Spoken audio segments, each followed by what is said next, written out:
Hello everyone. आज की इस क्लास में हम टॉपिक की चर्चा करेंगे आपके अब दल बदल विरोधी कानून। यह एक ऐसा टॉपिक लगभग लगभग आपसे यूपीएससी का एग्जाम हो या पब्लिक सर्विस आरपीसी उत्तराखंड हो, बैक टू बैक यहाँ से आते रहे। सिर्फ प्रीलिम्स ही नहीं बल्कि मेंस के अंतर्गत भी टॉपिक कई बार आपसे एग्जाम में पूछ लेते हैं। और अगर इस टॉपिक के संदर्भ में बात करें तो क्या क्या चीज़ जाननी चाहिए आपके सामने है कि दल बदल विरोधी कानून होता क्या है। एक तो महत्वपूर्ण पॉइंट है कि इसके बारे में हमें जानना चाहिए कि दल बदल विरोधी कानून एक्चुअली होता क्या है।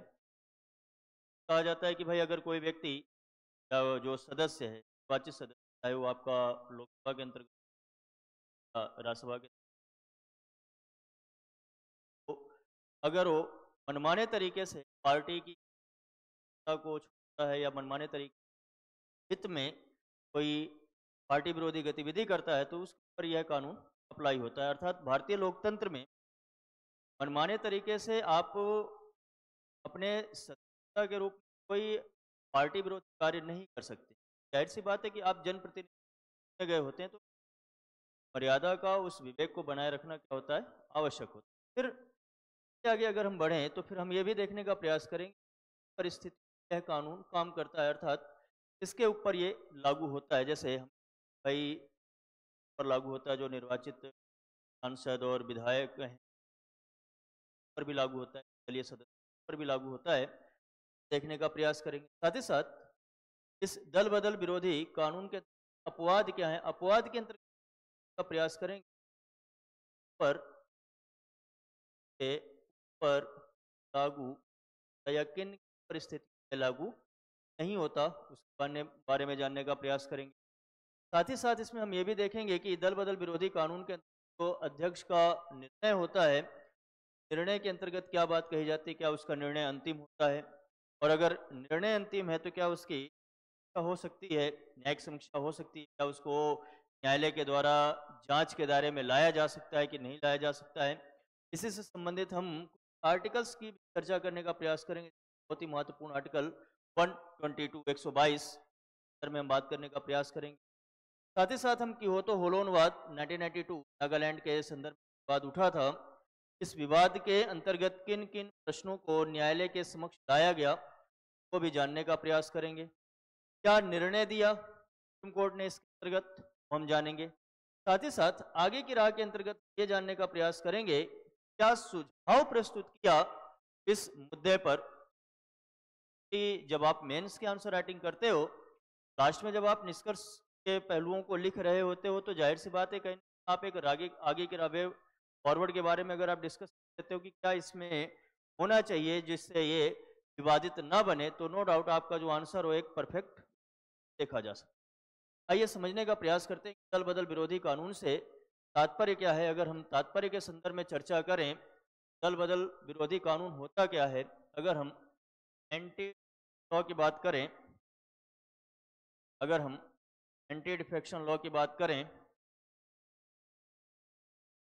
लॉ के संदर्भ में अगर हम चर्चा करें जिसको दल बदल विरोधी कानून कहते हैं, अगर इसकी संवैधानिक परिस्थिति पर चर्चा करें तो संवैधानिक परिस्थिति के अंतर्गत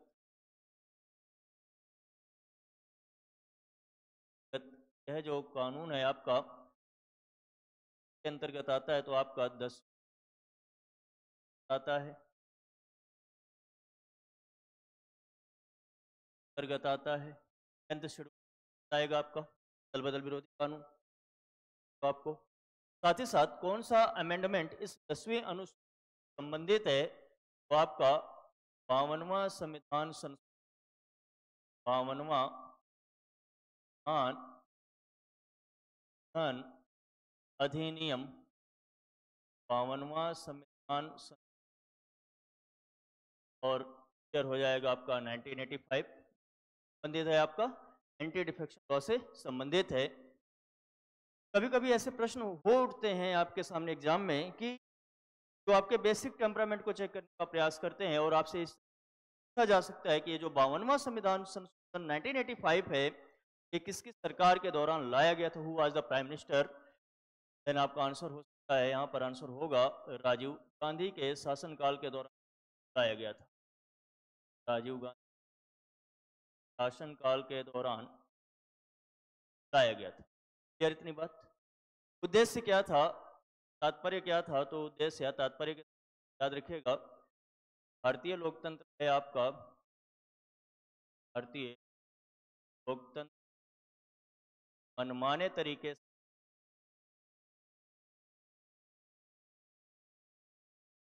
पार्टी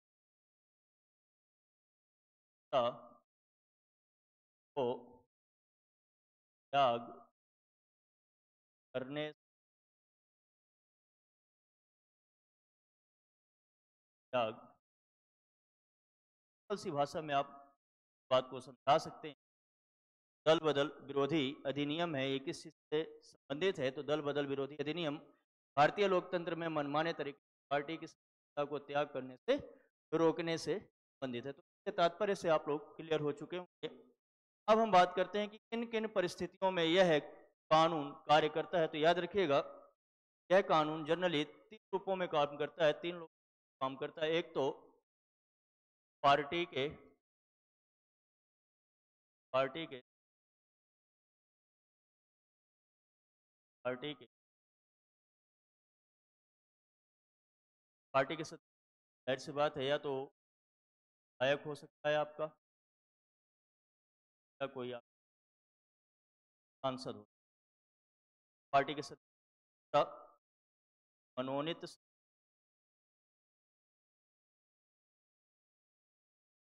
सदस्य के ऊपर, मनोनीत सदस्य के ऊपर नॉमिनेटेड होते हैं पर।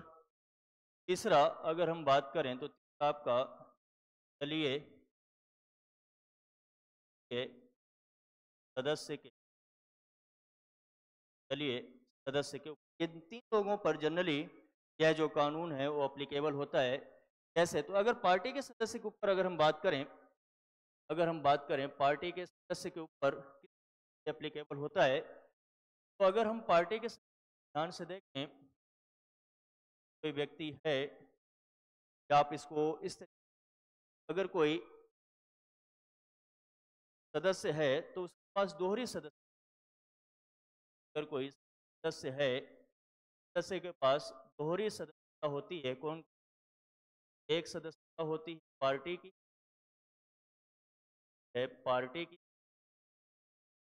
और एक सदस्यता होती है सदन की।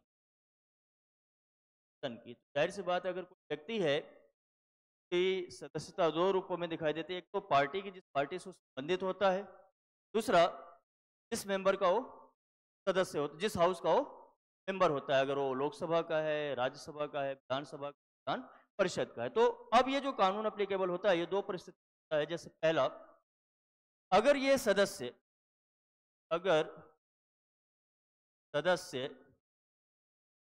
पार्टी के दिशा निर्देशों को, अगर सदस्य पार्टी के दिशा निर्देशों को मानने से मना कर देता,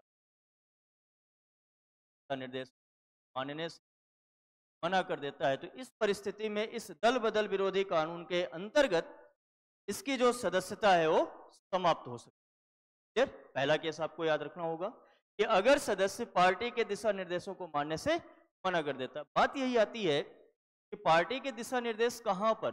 सदन के अंदर, इस सदन के बाहर।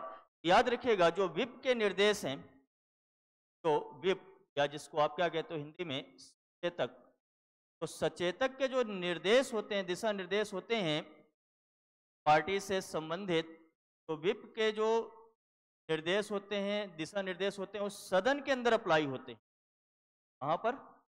सदन के अंदर अप्लाई होते हैं, सदन के बाहर अप्लाई नहीं होते। कि सदन के बाहर पार्टी विरोधी गतिविधि क्या होगी, इस बारे में तो संविधान में कोई डिस्कशन है ही नहीं है।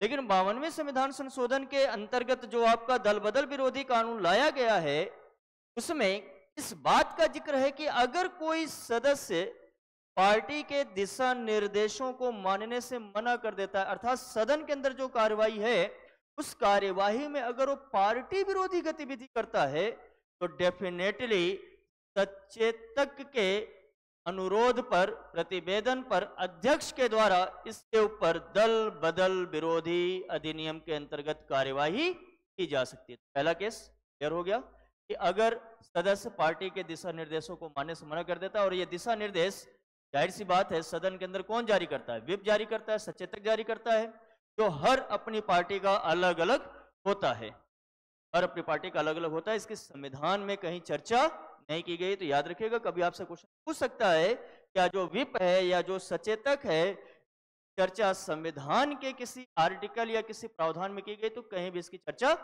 नहीं की गई है। यह अपने अपनी पार्टी के अंतर्गत एक पद होता है जो अपनी अपनी पार्टियों के द्वारा बनाया जाता है। दूसरा कब ये अप्लाई होता है, पहला पॉइंट तो ये हो गया। दूसरा कब अप्लाई होगा, अगर सदस्य स्वेच्छा से, अगर सदस्य स्वेच्छा से दल की सदस्यता का त्याग करता, दल की सदस्यता का त्याग करता है। अगर कोई मेंबर स्वेच्छा से, खुद से, वॉलंटियर तरीके से अगर वो पार्टी मेंबरशिप को छोड़ दे रहा है तो दल बदल विरोधी अधिनियम के ऊपर अप्लाई हो जाएगा। अर्थात अगर वह स्वेच्छा से अपने दल की सदस्यता का त्याग कर रहा है तो दल बदल विरोधी अधिनियम उस पर अप्लाई होगा, उसकी सदस्यता जा सकती है। तो पार्टी के सदस्य के रूप में जो भी होते हैं उनके ऊपर यह कानून इन दो रूपों में अप्लाई होता है। यहां पर याद रखिएगा, सदन के बाहर अगर कोई गतिविधि हो रही है तो उस गतिविधि के संदर्भ में कोई चर्चा नहीं की गई, लेकिन सदन के अंदर अगर पार्टी विरोधी गतिविधि हो रही है तो सचेतक के कहने पर, सचेतक के अनुरोध पर अध्यक्ष के द्वारा दल बदल विरोधी अधिनियम उस सदस्य के ऊपर कार्यवाही की जा सकती है। इतनी बात। अब इसके बाद मनोनीत सदस्य के ऊपर यह किस तरीके से एप्लीकेबल होता है। अगर मनोनीत सदस्य के संदर्भ में हम बात करें तो मनोनीत सदस्य के ऊपर, तो अगर कोई मनोनीत सदस्य है, अगर कोई मनोनीत सदस्य है, अगर कोई मनोनीत सदस्य है और वह 6 माह के अंदर, वह 6 माह के अंदर किसी पार्टी की सदस्यता ग्रहण करता है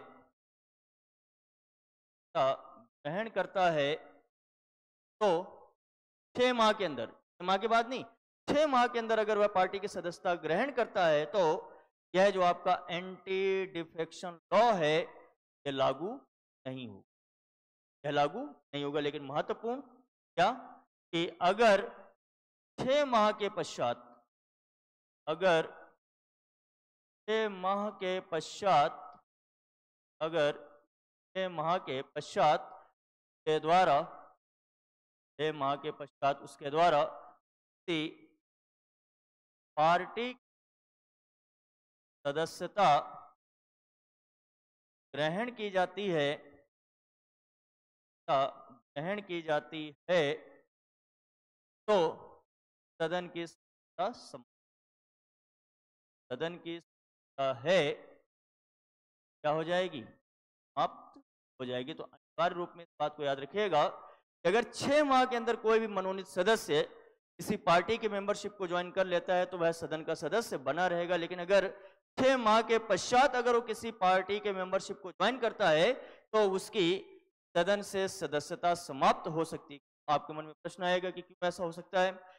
6 माह के अंदर यह माना जाता है कि उसकी अपनी एक चॉइस होगी कि वह किस पार्टी के साथ जाना चाहता है, लेकिन 6 माह के बाद अनिवार्य रूप में वह उस पार्टी से संबंधित हो सकता है जिस पार्टी ने उस नाम का रिकमेंडेशन नॉमिनेशन के लिए किया था राष्ट्रपति के समक्ष। अब इतना तो आपको क्लियर होगा कि पहले लोकसभा में 2 एंग्लो इंडियन को नॉमिनेट किया जाता था, वर्तमान में राष्ट्रपति के द्वारा केवल राज्यसभा में 12 सदस्यों को, जो कि कला, साहित्य, विज्ञान और समाज सेवा से संबंधित होते हैं, उन्हीं को मनोनीत किया जाता है। तो 2 केस आपने क्लियर कर लिए। पार्टी के सदस्य के ऊपर किस तरीके से एप्लीकेबल होगा ये क्लियर हो गया। मनोनीत सदस्य के ऊपर ये किस तरीके से एप्लीकेबल होता है वो आपको क्लियर हो गया। अब निर्दलीय सदस्य के ऊपर अगर हम बात करें कि निर्दलीय सदस्य के ऊपर ये किस तरीके से लागू होता है, याद रखिएगा दलीय सदस्य के ऊपर अगर हम बात करें तो निर्दलीय सदस्य के ऊपर अगर हम बात करें तो अगर कोई निर्दलीय सदस्य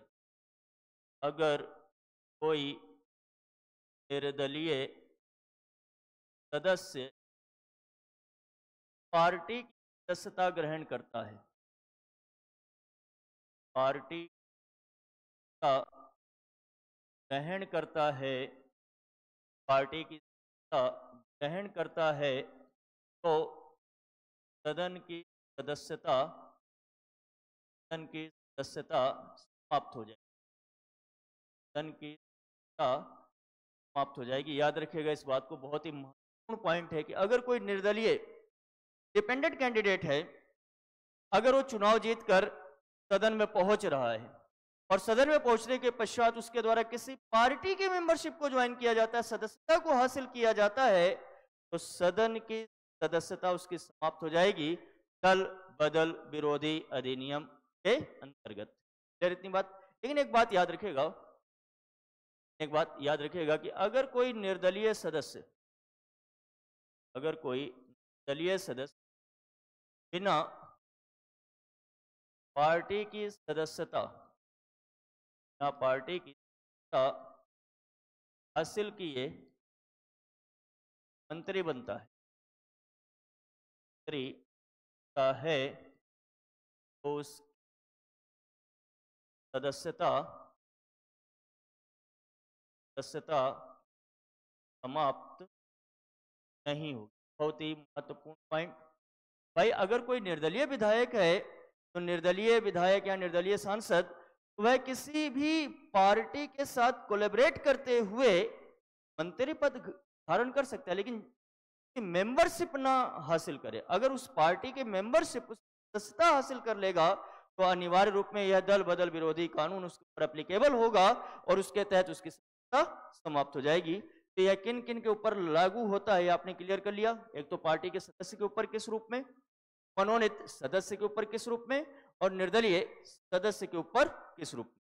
अब हम ये देखने का प्रयास करेंगे, जैसे अभी हमने इस चीज को समझा ही था कि दल विरोधी कानून है क्या, तो ये क्लियर कर लिया।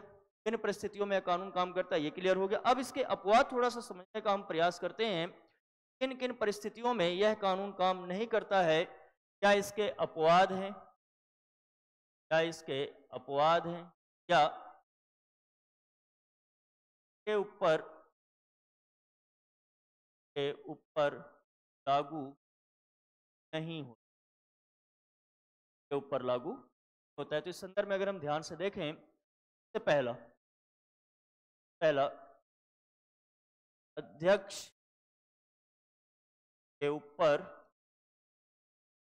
लागू नहीं होता।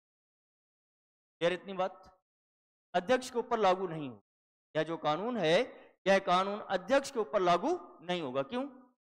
कि अध्यक्ष या उपाध्यक्ष या सभापति या उपसभापति के संदर्भ में यह माना जाता है कि जब ये अपने पद पर विराजमान होते हैं तो यह किसी भी पार्टी से संबंधित कोई गतिविधि नहीं करेंगे, भले ही यह पार्टी से संबंधित होता है। याद रखिएगा इस पॉइंट को। अध्यक्ष जो होता है भले ही वह अध्यक्ष बन जाता है, लेकिन वह अपनी पार्टी की सदस्यता को ग्रहण करके रखता है, अपनी पार्टी की सदस्यता से त्यागपत्र नहीं देता है। लेकिन जब यह अध्यक्ष के पद पर आता है तो इसकी भूमिका सभी दलों के लिए एक समान होती है। और आप सभी को पता होगा कि क्यों यह विवादित हो सकता है, क्योंकि निर्णायक मत की भूमिका में जो परिस्थिति है बहुत ही महत्वपूर्ण होती है। अब निर्णायक मत की भूमिका में इसकी जो परिस्थिति है बड़ी महत्वपूर्ण होती है, तो ऐसे में यह दलगत राजनीति से ऊपर उठकर अपने इस पद का प्रयोग करता है, इसलिए अध्यक्ष के ऊपर यह कानून लागू नहीं होता। क्लियर बात। दूसरी बात अगर हम करें यह कब लागू नहीं होता, विलय की अवस्था में। विलय की अवस्था में अब विलय की अवस्था में क्या है, विलय की अवस्था के अंतर्गत याद रखिएगा, इस फैक्ट को आपसे एग्जाम में कई बार पूछा है और पूछा भी जा सकता है कि अगर किस पार्टी के 2/3 सदस्य किसी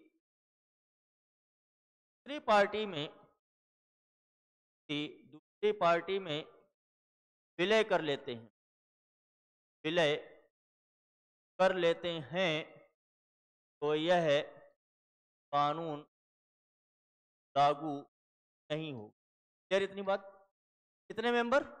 2/3 सदस्य। याद रखिएगा यहां पर कितने सदस्य? 2/3 सदस्य अगर किसी पार्टी में जाकर विलय हो जाते हैं अपनी पार्टी को छोड़कर, तब भी यह कानून एप्लीकेबल नहीं होता। की परिस्थिति तब यह कानून लागू नहीं होता यदि कोई दल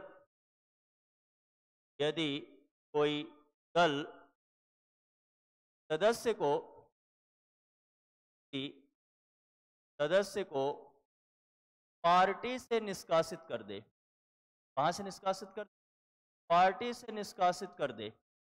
पार्टी से निष्कासित कर देगा तो पार्टी की सदस्यता चली जाएगी, लेकिन सदन की सदस्यता बची रहेगी। क्योंकि मैंने आपको बताया था तो सदस्य होता है कि दोहरी सदस्यता होती है। एक तो पार्टी की मेंबरशिप, तो पार्टी की सदस्यता, और दूसरी सदन की सदस्यता। याद रखिएगा यहां पर तो सदस्यता से निष्कासित कर दिया, लेकिन यह सदस्यता क्या है? बनी रहेगी। अर्थात इस परिस्थिति में यह कानून लागू नहीं होता। तो ये 3 ऐसी परिस्थितियां हैं जिन परिस्थितियों में दल बदल विरोधी कानून लागू नहीं होता। क्लियर? अब जरा हम बात करें कि हो तो होलोनवाद केस की, हो तो होलोनवाद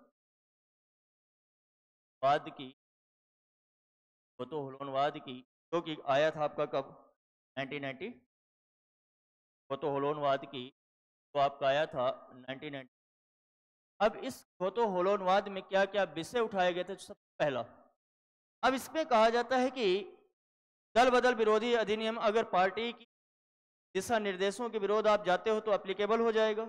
ऐसे में बड़ा प्रश्न है, संविधान के अंतर्गत जो सांसद है, जो विधायक, उनको संसदीय विशेषाधिकार प्राप्त है, और वैसे भी वाक एवं अभिव्यक्ति की स्वतंत्रता तो एक मौलिक अधिकार के संदर्भ में होता है। तो क्या जो विधायक है या जो सांसद है उसकी अपनी कोई राय नहीं होगी? क्या उसकी अपनी कोई बात नहीं हो सकती है? यही सबसे बड़ा प्रश्न उठा कि केवल पार्टी के दिशा निर्देशों को ही मान लेना सब कुछ है क्या? ऐसे में वह जनप्रतिनिधि हुआ? क्या उसकी अपनी कोई राय नहीं हो सकती है क्या? क्या वह जनहित के संदर्भ में अपनी राय को प्रकट नहीं कर सकता है क्या? सबसे पहला विषय यही आया कि अगर दल बदल विरोधी अधिनियम है तो संदर्भ में पहला पॉइंट यही आया कि यदि कोई सदस्य पार्टी के निर्देशों से राय रखने का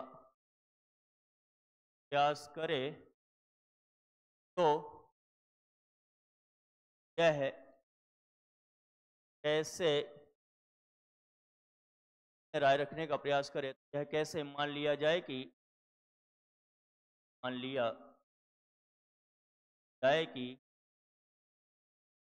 वह पार्टी विरोधी में शामिल हो रहा है। अर्थात इस स्वयं के भी तो विशेषाधिकार है के पास, स्वयं में भी तो संसदीय अधिकार है। चाहे सांसदों के संदर्भ में देखें तो आर्टिकल 105, विधायकों के संदर्भ में देखें तो 94। क्या 105, 194 के अंतर्गत वह अपनी खुद की राय नहीं रख सकते? दूसरा विषय उठा इसमें अध्यक्ष का निर्णय। विषय उठा इसमें अध्यक्ष का दल बदल विरोधी अधिनियम के अंतर्गत जो निर्णय है वो अंतिम किसका होता है? अध्यक्ष का होता है। तो अध्यक्ष का निर्णय कितना न्याय संगत होगा? क्योंकि जाहिर सी बात है जो स्पीकर है, जो अध्यक्ष है, पार्टी से संबंधित होता है। तो कैसे मान लिया जाए कि यह जो डिसीजन देगा वो न्याय संगत, जस्टिकेबल है? तीसरा, अगर हम ध्यान से देखें तो अध्यक्ष के द्वारा जो दिया जाने वाला निर्णय है, अध्यक्ष के द्वारा दिया जाने वाला निर्णय, दिया जाने वाले निर्णय की कोई समय सीमा निर्धारित नहीं है, कोई समय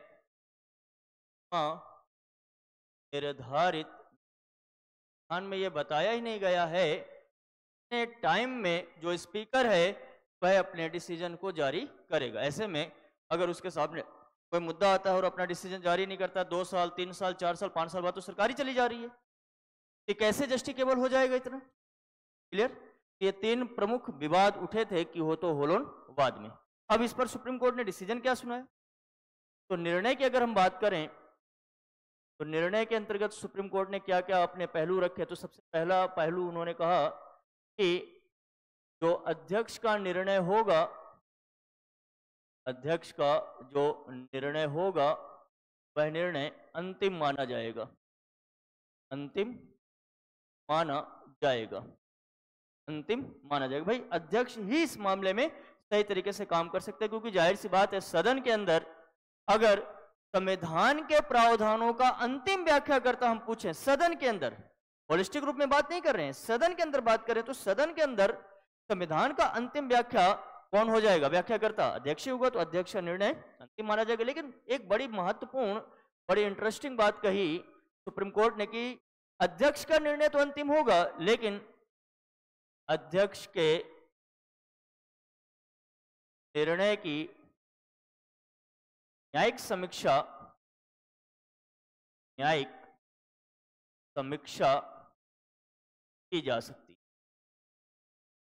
न्यायिक समीक्षा की जा सकती। सबसे महत्वपूर्ण पॉइंट यही था कि हो तो होलन केस में कि अगर स्पीकर ने कोई डिसीजन जारी किया है, कोई जजमेंट जारी किया है, तो जारी किए गए डिसीजंस का न्यायिक समीक्षा की जा सकती। क्यों? क्योंकि जाहिर सी बात है कि 52वां संविधान संशोधन 1985 संविधान के अंतर्गत है, और संविधान के पहलुओं के अंतर्गत अंतिम व्याख्या करता सुप्रीम कोर्ट, और संविधान के मामले में क्या सही है क्या नहीं सही है यह बताने का कार्य सुप्रीम कोर्ट। और सुप्रीम कोर्ट ने न्यायिक समीक्षा को आधारभूत ढांचे के अंतर्गत रखा गया है, इसलिए विधायिका इस शक्ति को न्यायालय से छीन नहीं सकती है, अर्थात अध्यक्ष के निर्णय की न्यायिक समीक्षा की जा सकती। एकदम क्लियर कट उन्होंने कहा। एक बात उन्होंने और कही, क्या? जब तक अध्यक्ष अपना निर्णय नहीं सुना देता है, जब तक अध्यक्ष अपना निर्णय नहीं सुना देता है, तब तक न्यायपालिका इसमें हस्तक्षेप नहीं करेगी, न्यायपालिका इसमें हस्तक्षेप नहीं करेगी। बड़ा ही महत्वपूर्ण, क्योंकि आपको भी पता होगा आर्टिकल 121, आर्टिकल 122, 121 के अंतर्गत कि भाई संसद के अंदर न्यायपालिका के कार्यों की कोई चर्चा नहीं हो सकती। 122 के तहत कि संसद के अंदर की जो भी गतिविधियां, जो भी कार्रवाई है, उसकी न्यायपालिका में चर्चा नहीं हो सकती। तो कहीं ना कहीं ये बात इस रूप में भी आती है कि क्या ये शक्ति का पृथककरण का उल्लंघन है? यस, ऑब्वियसली है, सेपरेशन ऑफ पावर के, क्योंकि सेपरेशन ऑफ पावर के अंतर्गत विधायिका के अपने कार्य होते हैं, कार्यपालिका के अपने कार्य होते हैं, न्यायपालिका के अपने काम होते हैं। और ऐसे में जो अध्यक्ष है, वह अध्यक्ष अगर अर्ध न्यायिक भूमिका में यहाँ पर काम कर रहा है, न्यायिक कार्यों को संपन्न करने का प्रयास कर रहा है, किसी की सदस्यता को छीनने का प्रयास कर रहा है, तो ये कहीं ना कहीं, और उसमें अगर न्यायपालिका इंटरफेयर कर रही है, तो यह शक्तिकरण का उल्लंघन हो सकता है। ठीक है, इतना हो गया। क्योंकि देखो ये बात उसने क्यों कही कि उन्होंने कहा कि जो अध्यक्ष होता है उसके 2 काम होते हैं, एक होता है क्रियात्मक कार्य, और एक होता है अर्धन्यायिक भूमिका। एक होती है उसकी अर्धन्यायिक भूमिका, एक होती है उसकी अर्धन्यायिक भूमिका। प्रक्रियात्मक के अंतर्गत सदन को चलाना, स्थगित करना, प्रश्नकाल, शून्यकाल, इन सभी गतिविधियों को देखा जाता है।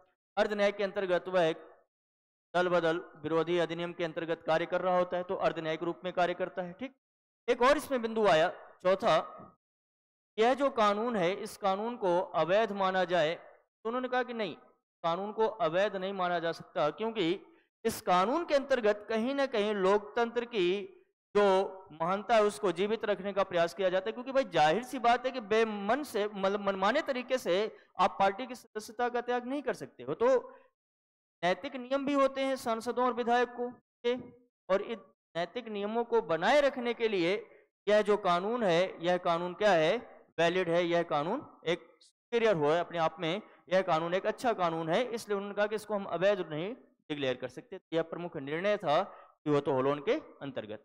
आगे की राह के संदर्भ में अगर हम बात करें, आगे की राह के संदर्भ में सुप्रीम कोर्ट ने क्या सुझाव दिया, आगे की राह के अंतर्गत अगर हम बात करें तो सुप्रीम कोर्ट ने क्या सुझाव दिया था, उसके संदर्भ में अगर हम बात करें, सुप्रीम कोर्ट के द्वारा क्या सुझाव दिया गया था उसके संदर्भ में अगर हम बात करें, 2020 में सुप्रीम कोर्ट ने अपने एक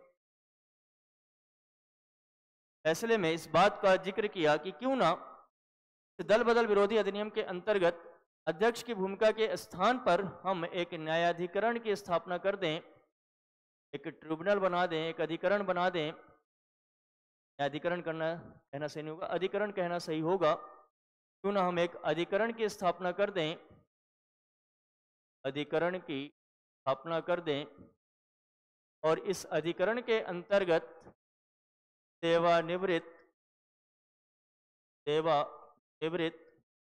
न्यायाधीशों को रखा जाए, न्यायाधीशों की नियुक्ति की जाए, सेवानिवृत्त न्यायाधीशों की नियुक्ति की जाए जिनका कोई भी राजनीतिक हित ना हो। इस तरीके से इस पूरे के पूरे क्योटो होलोन वाद के अंतर्गत और 2020 में आके सुप्रीम कोर्ट ने अपने एक फैसले में इससे संबंधित एक सुझाव प्रस्तुत किया। तो यह जो पूरा टॉपिक था, इस टॉपिक के संदर्भ में अगर हम एक बार फिर से चर्चा करें तो आई होप आपको क्लियर हो गया होगा कि दल बदल विरोधी कानून से तात्पर्य क्या है, किन परिस्थितियों में यह कानून काम करता है, इसके अपवाद क्या है, अर्थात किन किन परिस्थितियों में यह लागू होता है, किसमें लागू नहीं होता है, अध्यक्ष का निर्णय किस तरीके से काम करता है, क्योटो होलोन वाद क्या था 1992 का, क्या निर्णय आया, और सुप्रीम कोर्ट ने किस तरीके से 2020 के अपने डिसीजन में इसके समाधान का बिंदु प्रस्तुत किया। आई होप आपको ये पॉइंट क्लियर हो गए होंगे। यह बहुत ही महत्वपूर्ण टॉपिक है जो लगभग कई सारे एग्जामों में आपसे पूछा जाता है। इसी तरीके के टॉपिक के साथ हम क्लास में भी आपके सामने हाजिर होंगे। धन्यवाद, थैंक यू।